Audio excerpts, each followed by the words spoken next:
Hey Bob, Paul here. I wanted to show you, we got a new fuel tank, we got a new fuel pump, got a new fuel filter.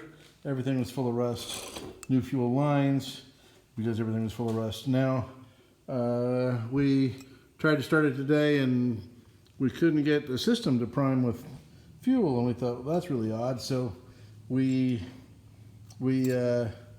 actually unhooked the line to the carburetor because maybe we thought perhaps there was no place for the fuel to go, that maybe we had a stuck float valve. And so what I want to show you here is, you see that space between the float, which is what I'm moving right here, that's the float, and this valve. Right now there's no space.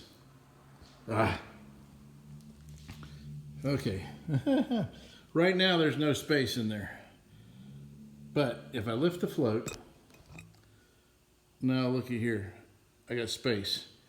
And so that valve is stuck. And it's not allowing fuel to come in and fill what's called the float chamber of the carburetor. And that's how the level in the float chamber is how the performance of the carburetor is controlled. The other thing that's kind of curious is when the float, there's an adjustment called float drop. And that drop just doesn't seem like very much drop. And I would suspect that even when this thing was operating, that you probably couldn't get any high-speed performance out of it. Because what would happen, tell me if this is true, but what I suspect was going to happen to you, or was happening to you at the end of the last season that you ran it, was that you'd get up on plane, or just about on plane, and it'd be like you ran out of gas. Because basically if you're using the gas out of the float chamber faster than it's being replenished, then you're going to run the carburetor out of gas. And because of that float drop being suspiciously small, then that means the valve can't go, the needle valve that is currently sticking can't go very far open. And if it can't go very far open, it's unlikely that it's was supplying you as much gas as you were using at high speed. So you may have had a performance problem at high speed. This being a boat that, although it was in your family, it's still new to you. And you might not have realized that that was not normal performance. So what I'm going to recommend is a rebuild of the carburetor, and just in the interest of time, I'm gonna, because we're so stacked up with stuff, I don't normally send them out, but I have somebody that is excellent that I'd want to send it out to, and so this is the only way I can guarantee you trouble-free performance.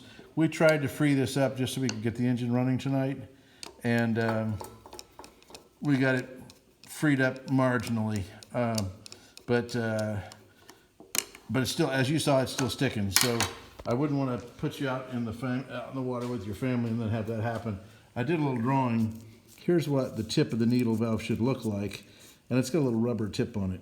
And what happens over time is the tip becomes shaped like this, and it fits in an orifice.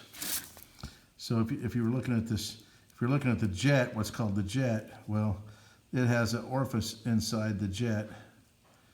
And here's the jet. It has an orifice in there, and this is fitting up in here like this. And that the friction that's caused by that all of that extra, there should be just touching, right? It should be like this, but instead the orifice it's up inside the orifice, and so you get all that extra friction, and that's what's sticking the thing shut.